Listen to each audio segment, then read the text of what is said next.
Good morning, everybody. I am excited to be kicking off this year's conference with an exciting panel on a subject near and dear to my own heart, espionage and intelligence. So today we've got three really interesting and exciting topics about different aspects of espionage and intelligence, things that are going to show us that the stories that we're told are not always what they seem, and that once you do a little digging below the surface, as these students have done through primary sources and secondary sources, that maybe we're going to get a different picture of individuals and institutions from the one that is normally before us. So I'm going to introduce each of our topics one at a time, and then afterwards, as Dr. Weiner said, we're going to have some time for question and answer. So do take notes, do listen intently, and then we'll have the question and answer session at the end where you can ask all three of these students questions about their papers. So our first paper is going to be by Rachel Leap, and she will be presenting on Great Britain and counterterrorism in Northern Ireland.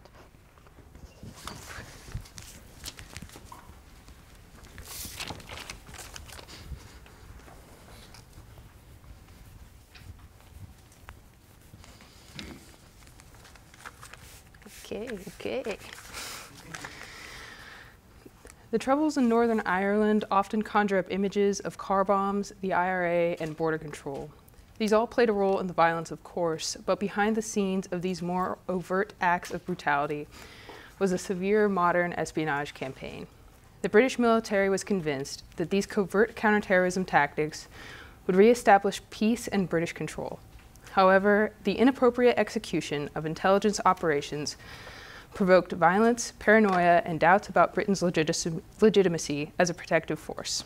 Britain's gross mishandling of their role in subduing paramilitaries left Ireland with lingering suspicions after armed conflict ended, and dealt an embarrassing blow to a country whose resources vastly outnumbered those of the illegal armies they sought to defeat.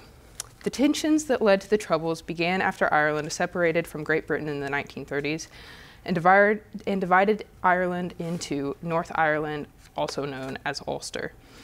British Protestants controlled the majority of the wealth and power in Ulster compared to Irish Catholics.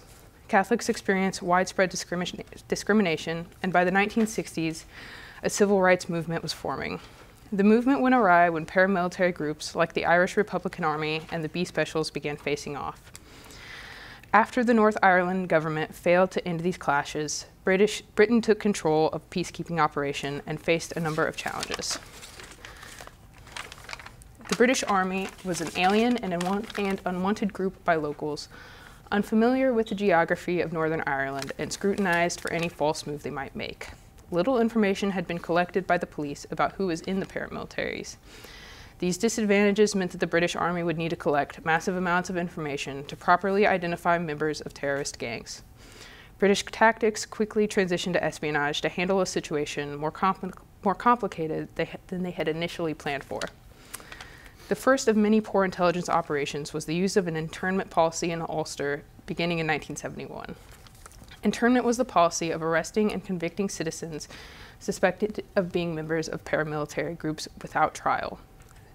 The goal of internment was twofold: arrest members of the IRA and use them to gather intelligence on other members. Because the Army lacked robust records on which civil rights protesters were actually members of the IRA, wrongful arrests were abundant. Of 882 initially arrested, only 4 were IRA members. After the internment of many non-criminal persons, the conditions in prison and methods of extortion used on internees was uncivilized and extreme, becoming an early indicator that Britain would prove mostly incapable of gathering intelligence using humane means. Prisons were overcrowded, unsuitably built, and prisoners were freely prescribed tranquilizers to keep them calm. On top of these conditions, interrogation techniques used in the prisons were nothing short of torture. A select number of men interrogated were exposed to a new and intense kind of torture called the 5 techniques. The 5 techniques included placing hoods on internees to prompt confusion, giving them little food or water, making them stand against walls for hours, constantly exposing them to noise, and denying them sleep. This extreme and inhumane form of torture drew the attention of civil rights and social justice groups, culminating in a lawsuit against Britain for violating human rights conventions. Britain's use of brutal interrogation techniques to bolster their intelligence data, tarnished its image as a suppressor of violence and legitimate authority. Britain also had issues managing their double agents and maintaining undercover operations with tact. Around 1971, British authorities arrested IRA member Seamus Wright. He named everyone in his company when he was interrogated. Wright was then taken to a secret training facility and taught surveillance techniques. He was then made to use these techniques on the street, identifying potential IRA members and family members from a car. Wright was then released back into the city where his IRA battalion operated. The IRA was suspicious of Wright after his absence for several weeks, and he was immediately taken in for questioning. Wright told the IRA about everything he saw and overheard in British custody, including the location of the secret training facility and details of 2 secret operations. The IRA immediately began mobilizing to end these 2 operations in 1972. Under the secret spy organization, the Military Reaction Force, or MRF, Britain had been running schemes to collect data in poor Irish communities. Referred to as the Foursquare Laundry Operation, Britain used a brothel and a laundry service to collect data on these communities. The MRF created a dummy laundry service manned by 2 secret agents. Offering lower prices than the companies in the area, people quickly began using this service. A female spy that collected laundry would make conversations with locals while at their door. Meanwhile, a spy in a van would take note of changes in the neighborhood or suspicious activity. The laundry itself would be sampled for evidence of bomb manufacturing. At the brothel, wiretaps, cameras, and prostitutes capable of easing information out of a client created a system of data collection. In October 1972, the IRA moved on these operations, killing some of the MRF agents involved and putting an end to the MRF completely. Seamus Wright was subsequently murdered by the IRA for his confessions to the British. Although the IRA wasn't completely successful in their assassination attempts, the very public failure of a secret British operation was more evidence that Britain was running an amateurish and sloppy operation that poorly addressed the needs of Northern Ireland. The MRF ran other operations too, with much more sinister implications. An ununiformed group of Military Reaction Force officers, a team of 40 or so soldiers, were assigned identities and cars that closely resembled that of an average Belfast citizen. Under the cloak of anonymity, soldiers would track and engage with suspected IRA members. Efforts to keep the identities of MRF members totally hidden went so far as to not issue them official IDs or take their photographs. The extent to which the MRF had an unchecked license to kill is debatable, but one former MRF operative claimed in an interview with the BBC that we were in a position to go after the IRA and kill them when we found them. This man goes on to say that they were even given permission to shoot if a weapon was not present. However, identifying IRA members was a task that had many gray areas. Officers in the field only had handbooks of higher up, more dangerous members they were meant to shoot on sight. There were 2 problems with this method. Identities of these upper-level officers were easily mistaken based off of photographs, and taking care of non-listed members meant that the soldiers needed to make a snap judgment guessing the status of someone's membership in the IRA. In May of 1972, a group of Catholic veterans were patrolling a park when a car passed by and gunfire broke out. A bullet struck and killed Patrick McVeigh. In the beginning, British authorities claimed that McVeigh had been the victim of a motiveless crime. However, after journalists had successfully unraveled what happened, the Army admitted that plainclothes soldiers shot McVeigh. In police statements, soldiers involved said they had seen the group of men holding guns, even though this did not match forensic evidence collected by police. Another notable mistake by the MRF was the murder of 18-year-old Daniel Rooney. In September of 1972, Rooney and a friend stood and talked at a street corner when they were attacked by a drive-by shooter. Rooney was shot in an artery and died at the scene. Again, the Army claimed Rooney had connections with the IRA and that he had raised a weapon at the car, but the IRA had no records that he was ever a member. Later, 100 mothers took to the street to protest the killings of Rooney.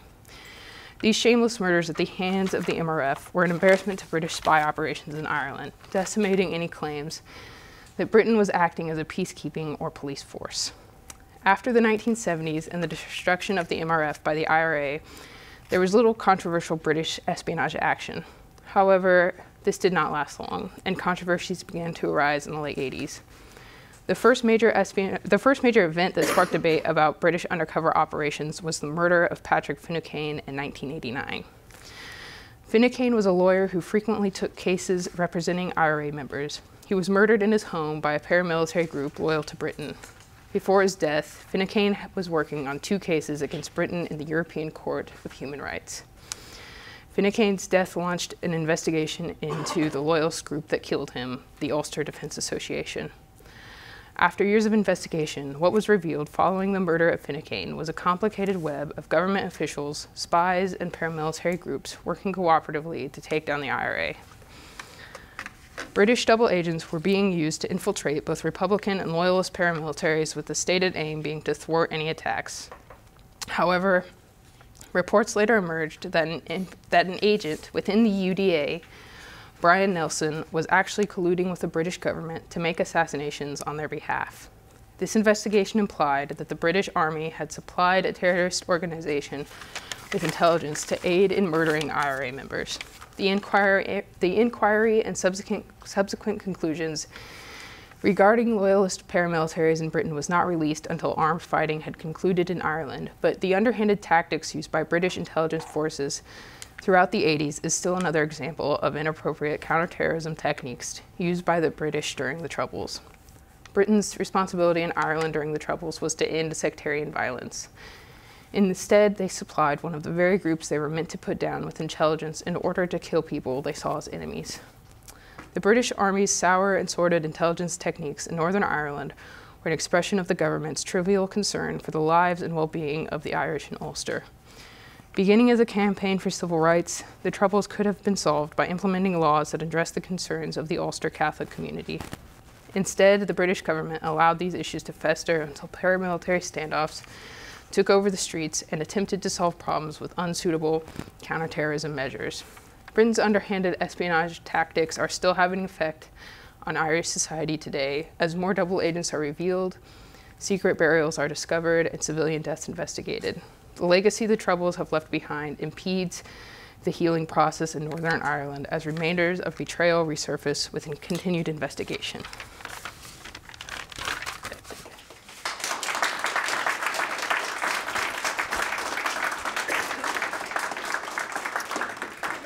So next up, we have Zack Kizer, who will be presenting his paper entitled John Walker, Spy and Psychopath.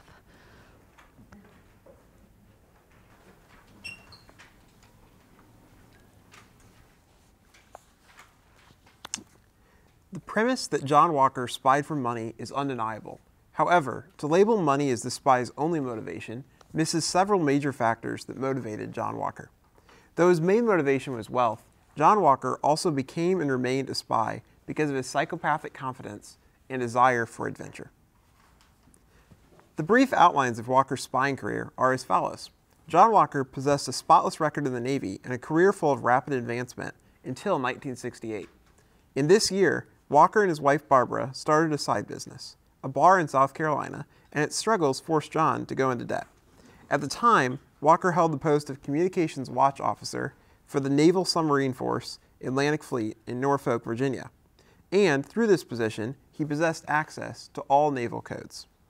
Needing money and feeling bored, Walker one day heard other officers jokingly debate about the most valuable information to give the Soviets. They ultimately settled on crypto secrets as the most valuable, and that gave Walker the idea of selling what he knew to the Soviets. He decided to make a copy of the last month's KL-47 key list. The KL-47 was the Navy's second most important coding machine, used for top-secret messages between land-based commanders and surface ships. The key list for this machine contained the unique codes for each day of the month. So each Navy coding machine could then operate in sync around the world. Walker placed this document in a briefcase, drove to Washington, D.C., followed someone into the Soviet embassy, and met with a KGB officer. After several meetings in the streets of Washington, D.C. with KGB officers, in which Walker gave even more valuable codes and plans to all the Navy's other major coding machines, a routine settled into place. Walker would communicate with the KGB 2 times a year. One of these meetings was always a dead drop. For this operation, Walker either flew or drove to Washington, D.C., and conducted the procedure in the part of the city specified by the Soviets in a new packet of handwritten instructions they would give to him at the end of each meeting. Each drop involved a series of signals. The main signal was a 7-Up can dropped by the KGB officer and John Walker at a different spot in the city. Each person then drove to the drop site of the other's can. If they each spotted the can, they knew no one had detected them, and they could proceed with the official spy drop. They each drove to a different location, typically in the woods, dropped off their packets. The KGB officer would exchange $200,000 in cash and an instruction packet for the packet of photographed classified material that Walker delivered. And then they would each drive to the other's drop site to pick up the bundles. The other meeting between Walker and the KGB usually entailed a face-to-face conversation and exchange in Vienna, Austria, a city easily accessible to the KGB and with little risk of discovery by American intelligence organizations. For these in-person meetings, the KGB agent and Walker would meet casually at a store window and exchange passphrases, before conversing on the status of Walker and later the members of his spy ring, while they ambled through the usually snowy streets for around 45 minutes. Then Walker would produce, from a camera bag he used to smuggle them across the Atlantic, tiny rolls of Minot spy camera film, filled with photos of classified documents, and exchange them for a new instruction packet. The smuggling of these classified documents was easy for Walker. Walker merely unlocked the safe of crypto codes and manuals and photographed documents using packages of the tiny spy cameras and rolls of film the Soviets gave him. Walker, who had his own private office space at the Navy, could then shut the door to his office or the unlocked crypto vault and photograph documents for hours.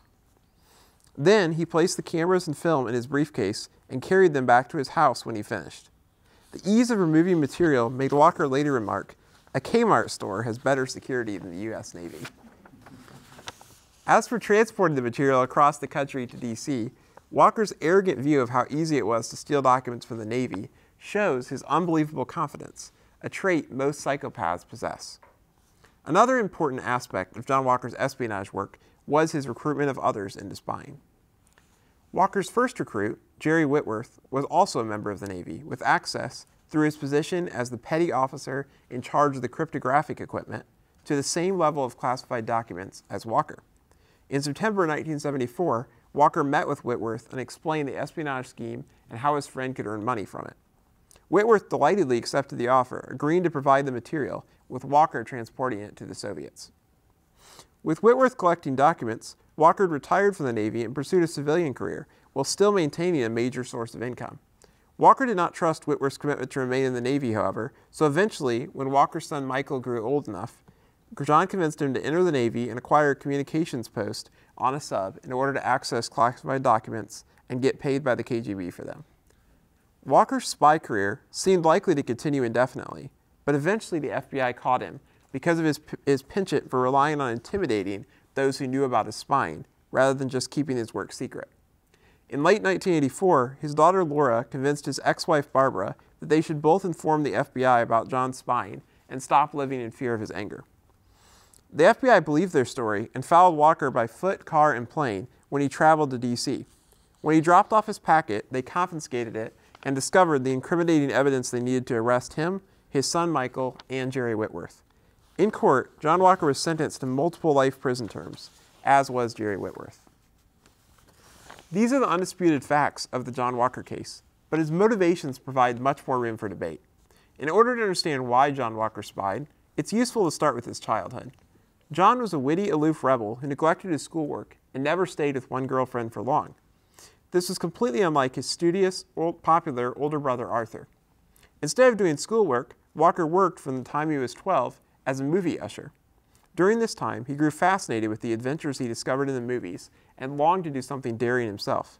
However, contrary to Walker's claim that, as a teenager, he only made money honestly and only found excitement in the movies, he committed an unknown number of robberies as well. Ultimately, he was caught when, after escaping from the police, he called his girlfriend and boasted about his crime and escape. She turned him in immediately, and he would have been sent to prison if Arthur had not been home on leave and convinced the judge to let John join the Navy instead. Thus, soon after his 18th birthday, in 1955, Walker began his career in the Navy and entered into adulthood. In every area of his adult life, John Walker exuded psychopathic arrogance, a belief in his own superiority. John Walker's confidence rested in his ability to read people. Walker's confidence made him sure that anyone he identified as a potential spy would listen to his offer, and he succeeded in this in the case of his son Michael and Jerry Whitworth. Another one of Walker's motives for spying was confidence in his own craftiness, a trait that he showed by boasting about his deceptive abilities to anyone he could. As Shirley Kirks, one of his private investigation students, remarked in an interview, quote, "He, John Walker, acted as though life's a game. You pit your intelligence against the other fellow and see who wins." During his post-naval career as a private investigator, Walker created numerous elaborate hoaxes to solve cases.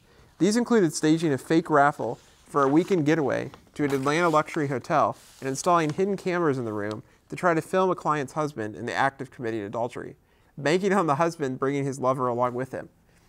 This failed, but his love of elaborate and over-the-top schemes of deception as a private investigator strongly suggests one of Walker's motives for spying was confidence in craftiness and his ability to keep his spying secret. Walker's interaction with his family also revealed this arrogance about his ability and revealed an element of intimidation that also made him confident.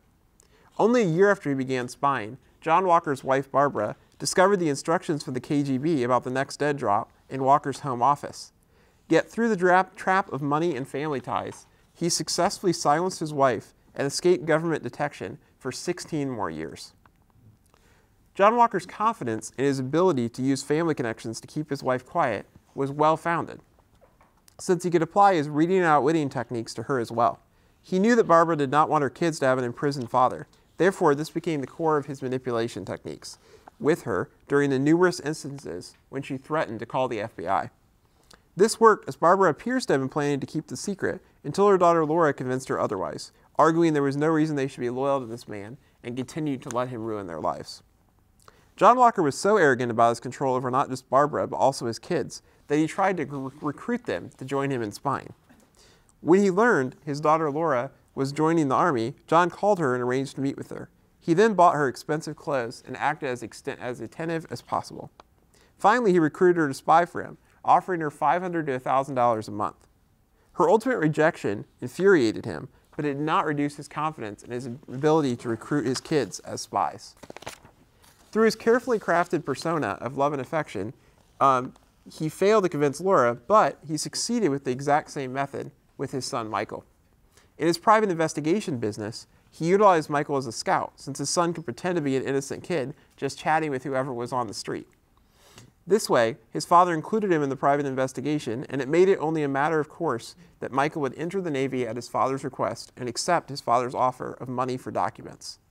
Michael's case proves once more that Walker's psychopathic and frequently accurate confidence in his abilities. Besides his confidence, a desire for adventure also motivated John Walker. For years, the Navy satiated this desire for adventure, that John discovered as a movie usher, as submarine deployments took him all over the world and allowed him to explore port cities in Asia and Europe. He loved shipboard life in the Navy. In his memoir, he writes with obvious glee of one commander who allowed his crew to use handguns and assault weapons to practice shooting at boxes they tossed into the sea. However, when a promotion placed him in the Atlantic Fleet office, he lost all opportunity for adventure, except spying. John Walker describes in great detail how, after his first meeting with the KGB, he used private plane flights, always switched to the second rental car, drove confusing routes to throw off potential pursuit, and took a variety of other measures to evade and outwit the FBI. He loved the adventure of inventing and executing procedures to outwit his opponents.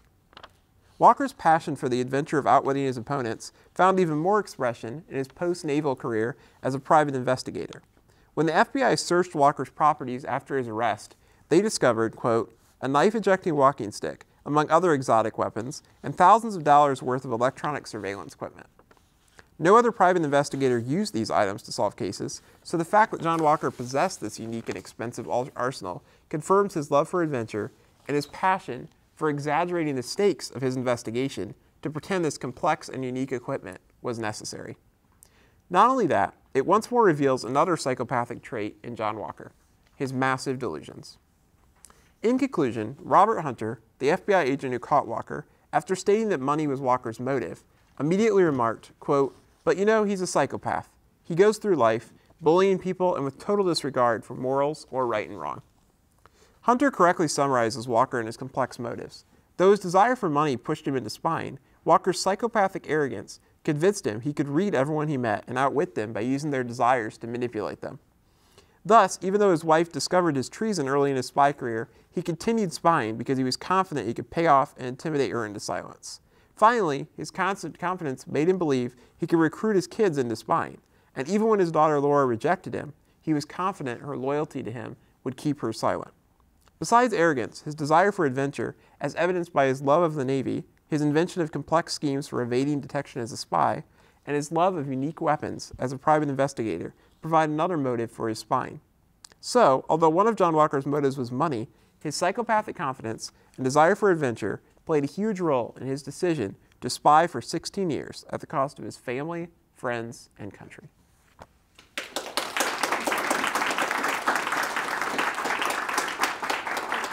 Thank you, Zach.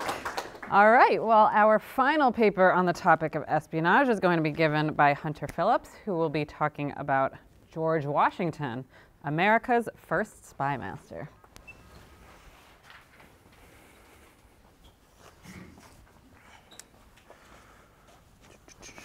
All right, thank you. George Washington was the first president of the United States and one of its most famous. However, most people do not know that Washington set up America's first spy network, and that intelligence greatly aided George Washington in winning the Revolutionary War, with his creation of a spy ring, his choice of an intelligence chief, and his approach to espionage that encouraged taking risks. Sorry. The origins of Washington's use of spies can be traced back to Washington's time as a young soldier during the French and Indian War. When Washington was in his late teens, he became a major of the Virginia militia for the British Army. During this time period, Washington, as a major in the British Army, was going with more traditional approaches to intelligence and spying, as it was required of him to do so due to him being a major in the Virginia militia. However, Washington at this time was also not opposed to going with different approaches to spying, as he was learning from Native Americans to be aware of the surroundings and using your surroundings to take advantage of against your opponent. One of the strategies that Washington used during the war was that he would send Native American allies that would help him gather information about the surrounding area. Washington went with this strategy because if any Indian spies were caught, Washington felt that they could easily be replaceable. These early intelligence strategies that Washington used had showed a man that was willing to take risks because of the potential of losing spies. Fast forward to October of 1776, when American forces lost New York City. Washington wanted to run multiple intelligence campaigns in the city, and they all ended in a disaster. Washington then made a decision that would change the course of the war. Washington decided that he wanted to organize his spying into a central network. However, if Washington wanted to accomplish this goal, he needed to have a competent leader to run things without any problems. The person most identified with the first spy ring was Benjamin Tallmadge. Tallmadge, however, was not Washington's first choice for the head of the spy ring. That honor would belong to a man by the name of Nathaniel Sackett. Sackett had gained a reputation of becoming a spy catcher in New York. Washington was willing to pay Sackett a large sum of money for that time period in order to not only work for Washington, but to set up the first spy ring that this country had ever seen.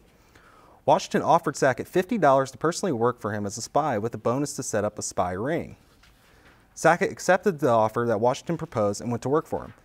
The initial hire of Sackett could be seen as a good and intriguing hire for Washington. Washington was hesitant to hire Sackett in the first place because he knew the risk it would take to hire a mercenary. However, Washington decided to go with Sackett because of the recommendation that he received from one of his top advisors. The hiring of Sackett was later considered a failure, and Sackett... Oh, I lost my spot. Sorry. Okay. Yeah, okay. The hiring of Sackett was later considered a failure, and Sackett was relieved of his duties later that year. However, Sackett was not a complete failure, according to some historians. Sackett sent a letter to Washington explaining how he sent spies to enemy territories and communicated with them regularly about actions of camps that the spies were at. Washington eventually relieved him of his duties, however, and was paid full compensation that he was supposed to get. Washington and Sackett did keep in contact, however, after he was relieved. Sackett was appointed to the sutler of the Continental Army due to Sackett's organizational abilities. Washington had been able to set up a spy ring with Sackett. Now he was looking to finding the right leader. Benjamin Tallmadge replaced Nathaniel Sackett, and he proved to be the spy master that Washington was looking for. He rose quickly in the ranks in 1777, becoming one of the youngest majors in the Continental Army at the age of 23. Tallmadge ultimately worked his way up to Washington's spy network after Washington fired Sackett. One of the first things that Washington and Tallmadge did was create diversions for civilian spies. The reason behind that was so Washington could stage a capture of supposed civilian spies in order to feed British false information and hide his true objectives. Tallmadge believed that the British were gullible and that once spies were arrested, they would assume that spies were no longer around the colonies. He was right. This was during the early part of Tallmadge's time as head of the spy ring, and Tallmadge would go on to thrive as the leader of the spy ring. During his time as head of the ring, none of Tallmadge's men and women would be caught. One of the innovations that Tallmadge and Washington came up with was the use of 3 number codes and ciphers to distinguish spies. For example, Washington, when being referred to letters about spying, would be called 711. Another famous spy, Abraham Woodhull, would be named as 722, and so on and so forth. Tallmadge and Washington also used invisible ink as a way of communicating. The idea of invisible ink had been used while Washington was in the British Army and had been used successfully during the French-Indian War. How invisible ink worked was that a letter would be written with sulfate and or water. The letter would be placed over a burning flame, most likely a candle, and reveal the contents of the letter. These types of innovations were why Washington wanted to hire Tallmadge in the first place. However, Washington was a man that was willing to take risks. Was Tallmadge up to the task? Answer is yes. An instance in which Washington and Tallmadge were willing to take a risk was the attempted capture of King George's son, Prince William, the future King of England. Luck had come to Washington's way when he received intel that 17-year-old Prince William had arrived to New York City. William had recently enlisted into the Royal Navy, and the spies around the city noticed something about William, that he was walking around the city with no protection. Washington saw this as a vital opportunity to catch royalty. However, there were a few problems that Washington had to face in order to complete the mission. Everybody knew that Prince William was in town. People would stop on the streets, look at him, and admire him due to New York City being an outspoken loyalist town because of the capture earlier in 1776. So it would be tricky in order to get him in a situation where there would be no eyes on him. Washington's other problem was that he was afraid to capture William, which would lead to William being roughed up by Americans. If William were to be roughed up like other captives, then this would be viewed as a propaganda victory for the British. Despite Washington having his doubts, he and Tallmadge had a plan and were determined to go with it. The plan was on a dark, rainy night, a squad of 36 men dressed up as sailors would board 4 whaleboats on the New Jersey shore of the Hudson and row across the Manhattan. They would disable the British sentinels and then grab the prince and admiral in their riverfront quarters. Washington had sent the plan's commanding officer at the time, Matthias Ogden. However, Ogden backed out of the plan, which in turn enraged Washington. Washington felt he had the chance to speed up the war and earn a quicker victory for the Americans. Another instance where Washington and Tallmadge were willing to take a risk that was much more successful than the attempt to capture William was the spy ring's prevention of a British fleet sailing to Newport. Had the British landed in Newport, Rhode Island, it would have prevented two generals for the French, General Marquis de Lafayette and General Comte de Rochambeau, to land 6,000 troops in Newport as they were coming from France. The 3 central figures of the plan first started with Abraham Woodhull, who successfully gained information on the British and passed the intelligence of this fleet to Tallmadge, who then sent the plans to Washington. Washington's plan was to send misinformation back to the British, so Washington told Tallmadge and Woodhull to spread information about Washington attacking New York and trying to regain the city. Yes, I know this is all confusing. The misinformation was an ultimate success, and the fleet heading towards Rhode Island turned around and headed to New York. Lafayette and Rochambeau were able to land in Rhode Island, and the Patriot allies were able to form a stronghold on Rhode Island. The reason why this was viewed as risky at the time was because had the mission failed, the British would have taken another New England colony, and the British would have had the advantage over the Patriots. And the spy ring would have lost one of their best spies, Abraham Woodhull. Washington was known for various things throughout his life. In his early years, he was viewed as a prodigy for the British as he helped defeat the French in the French-Indian War. During the American Revolution, that momentum had carried over to the American side as he became a more seasoned leader. Along the way, he became the founding father of the United States and became the first president of the United States, where he would become not just known as the first president, but maybe one of the best presidents this country had ever had. However, those skills that had made him a great leader and great president came from him being a spy master during these times. He was also able to make successful leadership changes, switching from Nathaniel Sackett to Benjamin Tallmadge, despite Sackett having somewhat of mild success. Change from Sackett to Tallmadge also corresponds with the fact that Washington was also willing to take risk in such cases to capture Prince William and the misinformation handed to the British naval fleet. Overall, Washington may not be remembered for his spying abilities and the qualities he gained from him. However, his spying credibility cannot be questioned. Ultimately, intelligence greatly aided George Washington in winning the Revolutionary War. Thank you.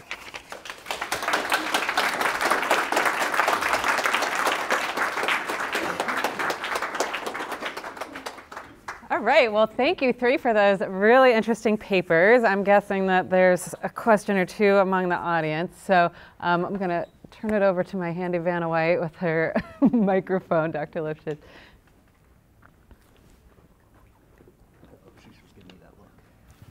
Hi, thank you very much for the presentations. Those were 3 great papers, and what I liked about them is that they looked at espionage from 3 different perspectives.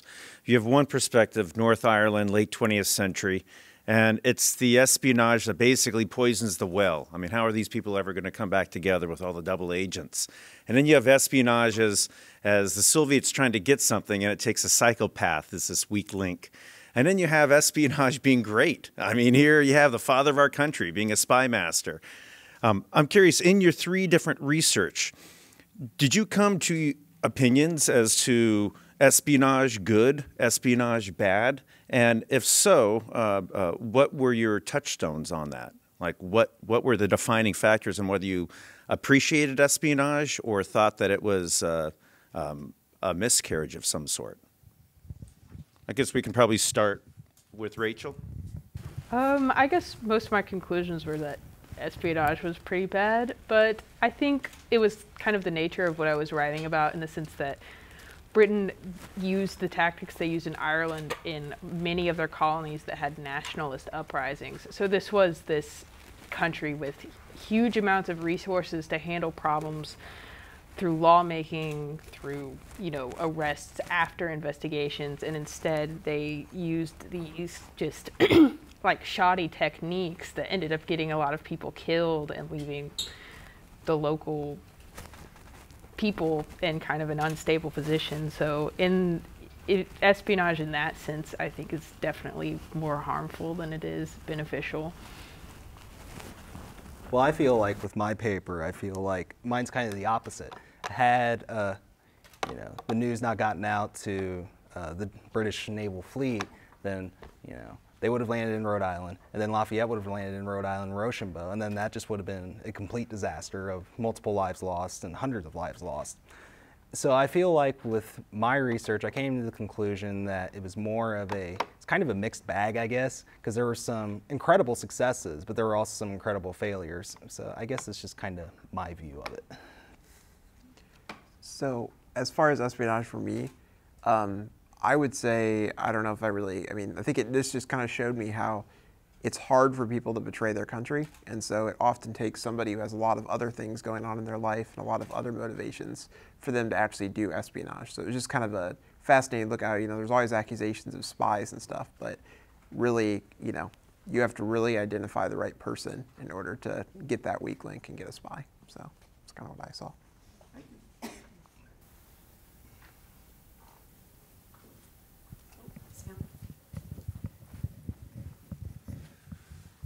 Yeah, this is directed to Zachary.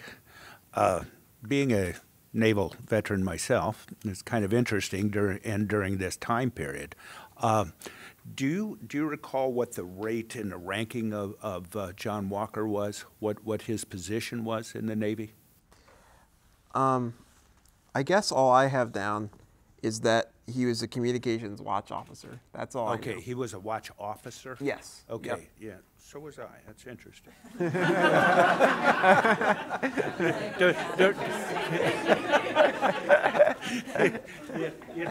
And what you were describing with the crypto, it was just intriguing to me because that's what I worked with, and so consequently.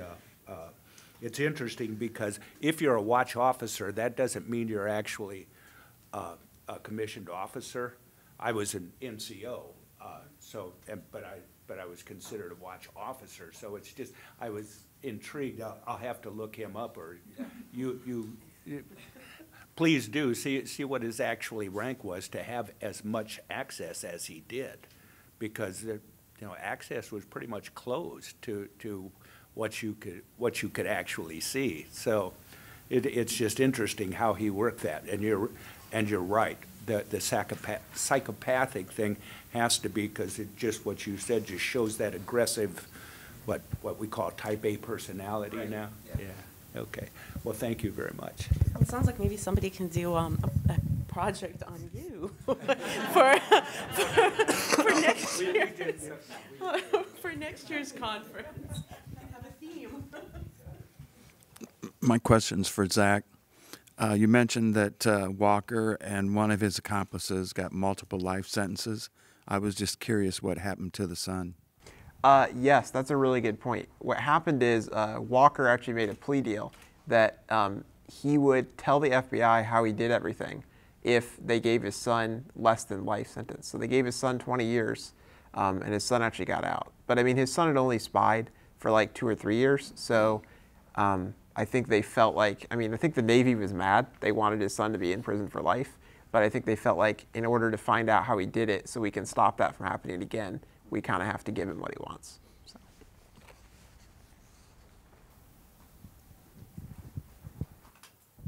I have my question is for all of you guys. Was there an aha moment for you guys when you were writing and you're researching that just drove you even deeper to where you weren't, like maybe took you in another direction or just went deeper to be even more influential in what you were arguing about? I guess for me, after the MRF was destroyed because the IRA killed their operations, I was like, well, that's kind of just a weird end of British spying. And then I started like reading about this like Patrick Finnecane story, and it's like they just set up another secret spy organization under a different name and did, they worked with the groups they wanted to destroy. That way, they couldn't get caught with their own secret people. And I was like, well, that's pretty sinister. And so that was really fun for me to find out. I guess for me, there's the 2 parts where when I found out about it, I had to go deeper. And obviously the first part was Prince William, which I did leave in the paper. And then the other one would be when I was researching about Benedict Arnold, I kept going deeper and deeper, and then eventually I kept writing, and I looked back and I was like, wait a second, I think I'm like deviating away from my paper. I was like, I kind of forgot about what my paper was about. So yeah, when you're writing research papers like this, you can tend to go down a rabbit hole.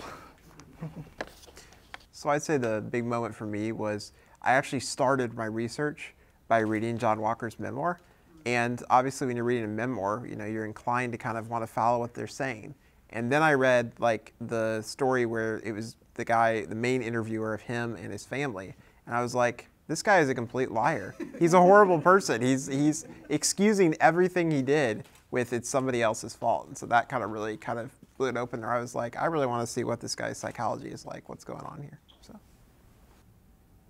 Well, I'll ask a question for a minute if you don't mind, but as we always say, there's no stupid questions, so if there's anything on you guys' mind, ask it.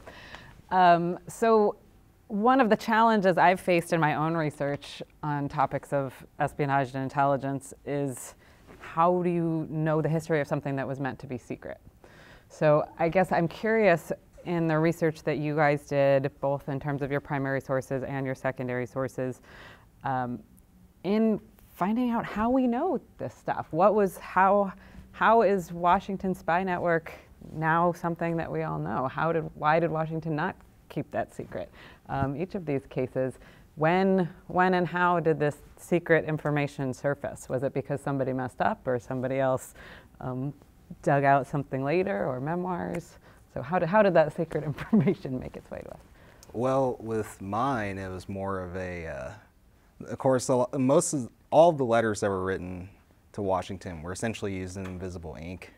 So, and then Washington, I don't think Washington liked to burn things, so I think he just kept it in like a personal journal or a personal, wherever he keeps his personal stuff. So I feel like his was pretty easy to find when it came to primary sources, and I'm not 100% sure about the secondary sources. That's a good question. Well, I guess with the secondary sources, that was how did other historians find out that this secret activity happened?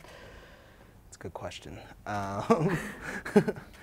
Probably just a lot of Washington stuff is in museums. So a lot of his letters were in like the Smithsonian. So they probably went there. If I had to guess, probably just went to museums. A lot of Washington's letters are there. I'll admit, this journalist Martin Dillon wrote the literal book on spying on Irish people in North Ireland, and so for a little while I was kind of like, am I going to be able to write this paper? This is the only guy I can find sources from. But he published it in 1985, so a lot of the later stuff I was able to use newspapers and just more recent things to add detail to. And then the parts about internment I looked up in addition to, and Martin Dillon hadn't written about that. So he was quintessential. I was even watching a documentary and they were interviewing a journalist and I was like, who's this guy? And I paused it, Martin Dillon. So I guess since it's a newer source, there hasn't been as much exploration into the details of the spying, and I don't think that many papers have been released yet. So we'll see what happens. And did you find out how did Dillon uncover secrets? I think he was an investigative journalist for I want to say the Irish Times, and so he kind of compiled a lot of his works into his book, The Dirty Wars. And then I think he had another book that kind of followed similar lines that was more about the IRA. So that's just what he was passionate about and what he followed when he was a journalist. So as far as my sources, obviously he did give his account of what he did to the FBI, but they didn't release that. So I actually got it from reporter Pete Early, who was allowed to go in and interview Walker in prison for a while and basically learn his perspective of the story and everything he did, and then combine that with other interviews with all the other people in the case, the other spies and the other family members. And then I just got into the FBI file too that was, declassified or whatever, and looked at what they had on that too. So that was my main sources. Well, I have the mic, so if nobody else is raising their hand, I have a question. So my question is for Rachel. So in my research, I study a lot about violence, horrible violence. And I was curious, when you were describing the kinds of incidents that were taking place, right? So were these assassinations happening in public, people being made to disappear and they were kind of removed and killed elsewhere, or were people actually being killed in the middle of the street for everyone to see, right? And then kind of, how does this work, right? There's a body on the street. Do people run towards it? Do people run away from it, right? Was that part of the strategy, right, to intimidate people? Was it just kind of opportunity, just crime of opportunity? With the MRF killings, they were literally just in the street. Now, a lot of them were at night, but what would happen, from what I could gather, is they would kill somebody, or they would shoot somebody, and then they would drive away, and then they'd basically realize, oh no, that person wasn't in the IRA, and then they'd send them to the hospital. And when they got to the hospital, they'd be like, this guy's in the IRA, we shot him, and later reports would come out. So for those, yeah, they probably murdered several people just kind of in the street. And but with a lot of other kind of assassinations, like with Patrick Finnecane, they were more planned, and I think there was probably other planned ones as well. It was just that sector of the MRF that did the killings right, just wherever. So. Okay, anyone else? All right, well, I think perhaps we will take a little break. We can use the restrooms, refresh coffee and pastries, and we'll meet back again as soon as possible for our next panel.